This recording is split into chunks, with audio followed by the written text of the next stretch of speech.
بسم اللہ والصلاۃ والسلام علی رسول اللہ۔ معزز سامعین، کل فیض آباد کے اندر جو مفتی حنیف قریشی صاحب کے ساتھ ہوا، یہ انتہائی غلط ہوا۔ ہم اس کی بھرپور مذمت کرتے ہیں، لیکن سوچنا یہ ہے ہمیں کہ ہم بطور قوم کس حد تک گر چکے ہیں کہ یہ مسئلہ جو ہے یہ پوری امت مسلمہ کا مسئلہ ہے، اور ہم نے اپنے ذاتی اختلافات کو سامنے رکھ کر ایک دوسرے کو زیر کرنا، بس ہمارا مقصد صرف اور صرف یہ رہ چکا ہے۔ اور جن لوگوں نے یہ مذموم سازش کی یا جن لوگوں نے ہلا گلا کیا، شور شرابہ کی، یہ چند لوگ تھے۔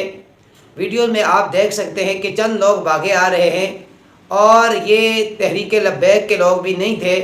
ظاہر ہے اگر تحریک لبیک کے لوگ ہوتے تو اسٹیج سے باقاعدہ اعلان کیا جا رہا ہے، علامہ فاروق الحسن صاحب ان کو منع کر رہے ہیں اس بدتمیزی سے، اس شور شرابے سے، لیکن اس کے باوجود وہ نعرہ بازی اور وہی بدتمیزی اس پہ اترے ہوئے ہیں، اور ذرا بھی انہوں نے کوئی ان کے اعلان کرنے کا، ان کی آواز اٹھانے کا کوئی بھی جو ہے نا پاس نہیں رکھا۔ تو یہ لوگ جلالی کے چیلے چماٹے کچھ ہیں۔ ظاہر ہے دھرنے کے اندر تو مختلف قسم کے لوگ آ جاتے ہیں، اور کچھ جو یہ پنڈی کا غفران محمود سیالوی ہے، گندا کیڑا، کچھ اس کے لوگ ہوں گے۔ تو یہ چند شر پسند عناصر ہیں جو علماء کو آپس میں، جن کا آپس کے اندر اچھے تعلقات ہیں، اس کو بھی خراب کرنے کی کوشش کرتے ہیں۔ ان لوگوں کا کام ہی یہی ہے۔ یہ جلالی اور دعوت اسلامی والے، انہوں نے اپنی جو کارکن ہیں، ان کے جو چاہنے والے ہیں، ان کو بس سکھایا یہی ہے کہ اختلاف اور دوسرے کو زیر کرنا اور دوسرے کے خلاف بکواسات کرنا، یہ ان کی تربیت کا اثر ہے۔ وگرنہ یہ مسئلہ ایسا ہے کہ جہاں امت مسلمہ کا مسئلہ ہے، یہاں پہ کوئی بھی آئے تو اس کو ویلکم کہنا چاہیے، کہ چونکہ یہ مسلمانوں کا مسئلہ ہے، اور اس وقت سوچنا یہ چاہیے کہ امت مسلمہ کے ساتھ کیا ہو رہا ہے، اور یہ الو کے پٹھے، یہ بغیرت قسم کے، یہ اپنے اختلاف کو لے کے جا رہے ہیں، اور یہ اپنے چھوٹے چھوٹے اختلافوں سے نکل نہیں رہے۔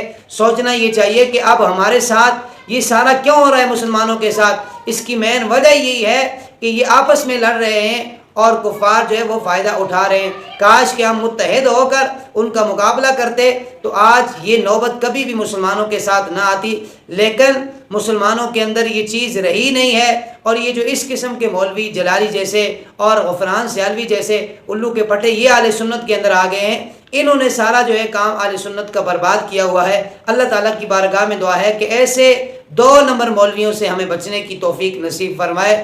آمین بجاہ النبی الامین۔